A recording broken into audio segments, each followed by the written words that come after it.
آج میں 10ویں جماعت کے طلباء و طالبات سے مخاطب ہوں اور ان کو میں یہ بتانا چاہ رہا ہوں مرثیہ کے سلسلے میں۔ پہلے مرثیہ کو آپ جاننے کی کوشش کیجئے۔ مرثیہ عربی لفظ رثا سے بنا ہے، جس کے معنی رونے اور ماتم کرنے کے ہیں۔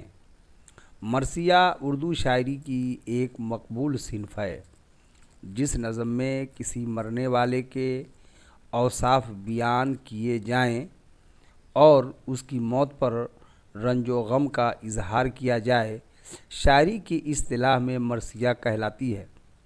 اردو شاعری میں یہ صنف حضرت امام حسین اور شہدائے کربلا کی شہادت کے واقعات بیان کرنے اور رنج و غم کے اظہار کے لیے مخصوص ہو کر رہ گئی ہے۔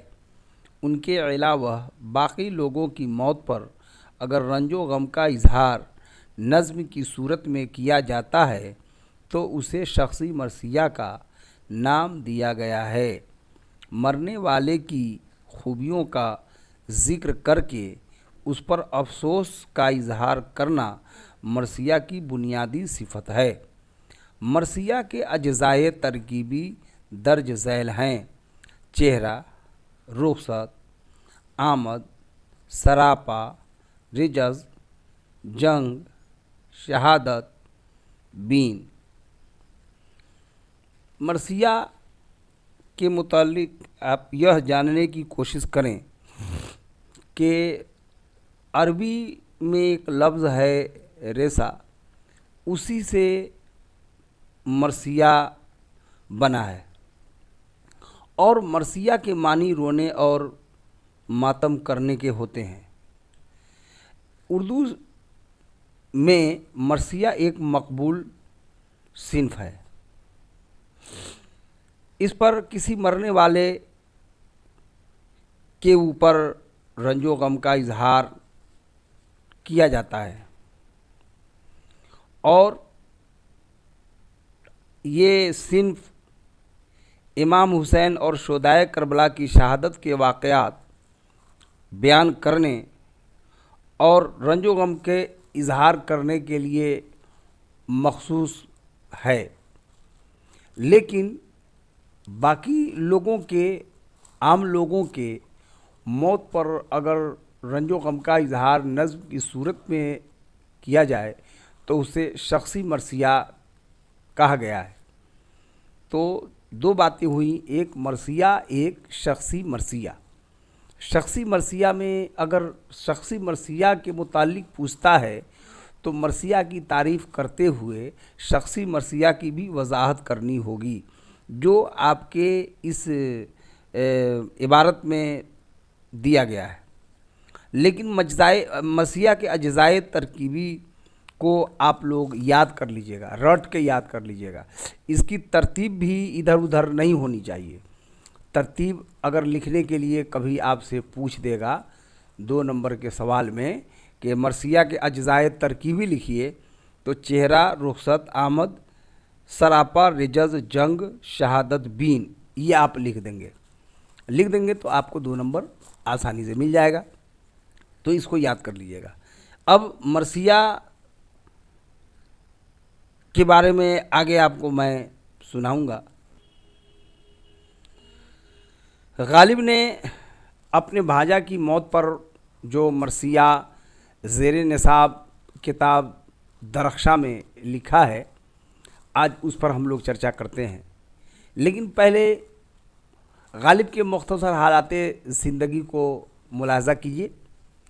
غالب، پورا نام مرزا اسد اللہ خان، لقب مرزا نوشاہ، خطاب نجم الدولہ، دبیر الملک جنگ شاہی، تخلص پہلے اسد بعد میں غالب، پیدائش 1797 عیسوی میں، والد مرزا عبداللہ بیگ، چچا نصر اللہ بیگ، آباء و اجداد کی آمد ایران سے، والد کی وفات 1802 عیسوی میں۔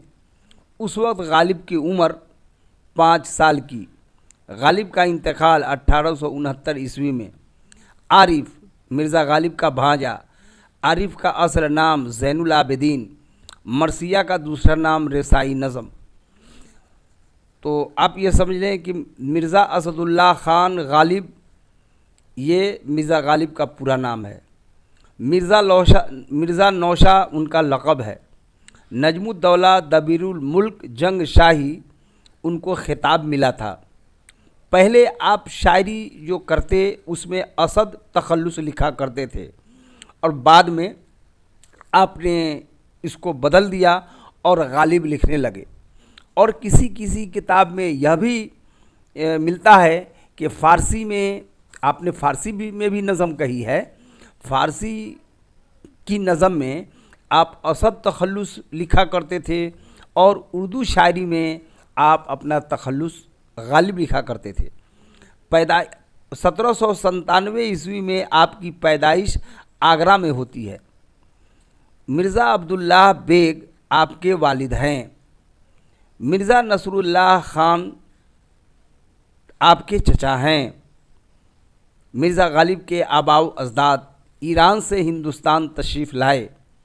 1802 میں غالب کی وفات ہو گئی۔ جس وقت آپ کے والد مرزا عبداللہ بیگ کا انتقال ہوا، غالب کی عمر 5 سال کی تھی۔ مرزا غالب کے والد کی وفات 1802 میں ہوئی۔ غالب کا انتقال 1869 میں ہوا۔ مرزا غالب کا بھانجا، اس کا نام عارف ہے اور اصل نام زین العابدین ہے۔ رسائی نظم مرثیہ کا دوسرا نام ہے۔ کہنے کو تو کہتے ہیں کہ مرزا غالب کی 8 اولادیں ہوئیں، لیکن کوئی بھی دنیا میں نہیں رہ پائی۔ آخر میں انہوں نے اپنے ایک بھانجا عارف کو رکھا تھا، جو اس دنیا سے چل پڑا، اور عارف کی موت پر غالب کو بہت زیادہ غم ہوا، اور انہوں نے اس غم کا اظہار نظم کی صورت میں کیا۔ اس مرثیہ کا نام رکھا عارف کی موت پر۔ عارف کی موت پر مرثیہ عارف کی موت پر شاعر مرزا اسد اللہ خان غالب کا خلاصہ آپ لوگوں کو بتایا جا رہا ہے۔ پیش نظر نظم عارف کی موت پر حیت کے اعتبار سے مرثیہ ہے، جو غالب کے انداز میں لکھی گئی ہے، اور اس کے شاعر مرزا اسد اللہ خان غالب ہیں۔ غالب نے اپنے جواں سال بھانجے زین العابدین عارف کی موت پر یہ نظم لکھی ہے۔ صنف کے اعتبار سے ہم اسے شخصی مرثیہ کہہ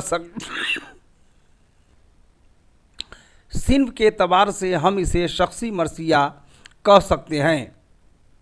جو نظم کسی کی موت پر کہی جاتی ہے اس کو رسائی نظم یا مرثیہ کہتے ہیں، جس میں مرنے والے کی خوبیوں کو اس طرح پیش کیا جاتا ہے کہ اس کی موت کے غم کا اثر دوسرے افراد بھی محسوس کر سکیں۔ ایسی نظموں میں غم کے جذبات کا اظہار ہوتا ہے۔ مرزا اسد اللہ خان غالب نے عارف کی موت پر مرثیہ لکھا ہے۔ اس مرثیہ میں آپ نے جو ردیف استعمال کیا ہے، اور اس ردیف کے استعمال سے آپ کے مرثیہ نگاری کی خوبی کا پتہ چلتا ہے۔ آپ نے موت سے، ملک الموت سے، خدا سے،